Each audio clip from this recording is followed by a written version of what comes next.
आज mid cap के महारथी बताने के लिए हमारे साथ राघवेंद्र केडिया जी जुड़ चुके हैं। केडिया जी, बहुत बहुत शुक्रिया समय निकालकर हमारे साथ जुड़ने के लिए। बताएं फंडामेंटल्स पर कौन सा स्टॉक रेकमेंड करना चाहेंगे? Good afternoon Ashisha. Mid cap space में हमारा पहला स्टॉक रिकमेंडेशन रहेगा SEPC। ये company engineering procurement EPC contracting company है। इसमें सबसे बड़ा ट्रिगर या कैटलिस्ट जिसकी हम तलाश रहती है वो है management change. Mark AB Capital ने इसमें बहुत बड़ा स्टेक लिया है as an active promoter. Mark AB Capital का हिस्ट्री रहा है कि अल्जीरिया में, कुवैत में, रशिया में ये कंपनीज में स्टेक लेते हैं और एक्टिव मैनेजमेंट करते हैं।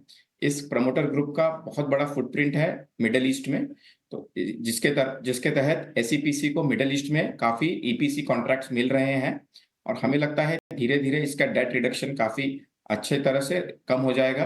SEPC का करंट प्राइस तकरीबन 26 रुपए का है। एक साल की अवधि के लिए अगर इसमें निवेश करते हैं तो एक 50% का अपसाइड, 50% का अपसाइड और लक्ष्य 39 का बनता है। एक बहुत कंफर्टिंग बात जो skin in the game wise हमें SEPC में अच्छी लगती है, मार्च 2024 में इसमें प्रमोटर स्टेक 27% का था और अभी जुलाई 2024 मतलब 4 महीने में प्रमोटर स्टेक 27 से बढ़कर 34% का हो चुका है, जो कि बहुत कंफर्टिंग है। तो कंपनी EPC कॉन्ट्रैक्ट में ऑर्डर बुक मिडिल ईस्ट में काफी ग्रो कर रही है। एक 50 करोड़ का इनका अमाउंट लिटिगेशन में अटका है, वहां से भी कुछ पॉजिटिव न्यूज आती है तो एक बड़ा ट्रिगर आ जाएगा। SEPC मिड कैप स्पेस में पहला स्टॉक रहेगा। दूसरा स्टॉक HFCL है। HFCL telecom infrastructure optical fibre manufacturing में है। HFCL का करंट प्राइस 146 का है और एक साल की अवधि के लिए ये मिड कैप स्पेस अगर लेते हैं मिड कैप स्टॉक तो 222 जो कि 50% अपसाइड है। एक बहुत बड़ा ट्रिगर इसमें HFCL में ये आया है कि जून 2024 में 2 महीने पहले यूरोपियन कमीशन ने इसको ब्लैकलिस्ट से हटा दिया है in terms of anti dumping import into Europe. तो अभी HFCL ऑप्टिकल फाइबर्स यूरोप में एक्सपोर्ट कर सकता है, जो कि एक बहुत बड़ा पॉजिटिव ट्रिगर रहेगा। इसके चलते प्रॉफिट ग्रोथ बढ़ रहा है, डेट रिड्यूस हो रहा है, तो वैल्यूएशन मैट्रिक्स पे HFCL काफी अच्छा लग रहा है। 222 का लक्ष्य, 50% अपसाइड मिड कैप स्पेस में ये हमारा दूसरा स्टॉक रहेगा। पहला SEPC और दूसरा HFCL, एक साल के निवेश अवधि के लिए। केडिया जी और मानस, गुड आफ्टरनून। बताएं कौन से स्टॉक्स रेकमेंड करना चाहेंगे? ट्रेंड तो निफ्टी का बुलिश लगता है। मेरे ख्याल से जो पिछला हाई है इस बार निफ्टी उसको शायद निकालने में कामयाब हो जाएगा और उसके ऊपर करीब 300 से 350 पॉइंट की रैली देखने को मिलेगी। तो ट्रेंड बुलिश लगता है, इसलिए 2 रिकमेंडेशन है, दोनों बाई साइड पे रिकमेंडेशन है। पहला तो PFC पे खरीदारी करिए, क्योंकि देखिए यहाँ पर कंसोलिडेशन दिख रहा था और ये कंसोलिडेशन 20 डे मूविंग एवरेज के ऊपर हो रहा था। आज हमें एक प्राइस ब्रेकआउट देखने को मिला है, उस प्राइस ब्रेकआउट पे काफी बेहतर वॉल्यूम देखने को मिले हैं, तो PFC में खरीदारी करेंगे। 519 रुपए 519 का स्टॉप लॉस लगाएंगे और 550 550 तक के टारगेट्स पॉसिबल है, तो यहाँ पर खरीदारी की जा सकती है।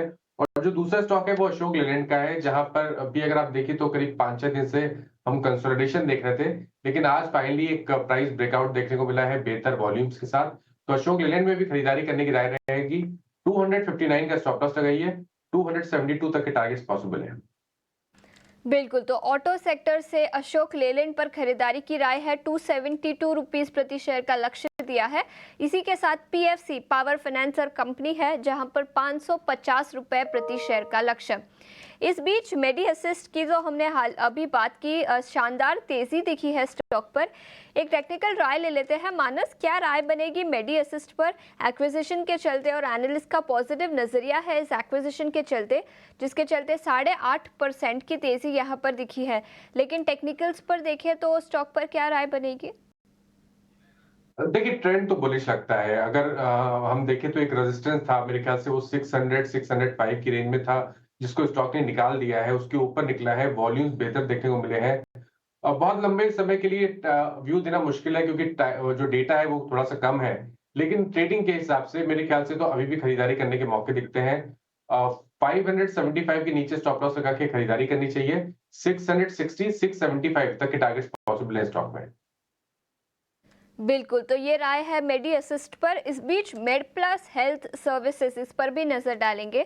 करीब 4% की तेजी यहाँ पर भी दिखी है और एक बड़ी ब्लॉक डील हुई थी कल के ट्रेडिंग सेशन में, जहाँ पर वार्बक पिंकस ने करीब 11.5% हिस्सेदारी बेची, कंप्लीट एग्जिट ले लिया है उन्होंने इस कंपनी में। इसी के साथ गवर्नमेंट ऑफ सिंगापुर और आईसीआईसीआई प्रूडेंशियल म्यूचुअल फंड इन्होंने खरीदारी की है।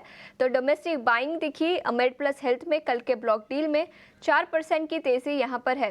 मानस, क्या राय बनेगी मेड प्लस हेल्थ पर?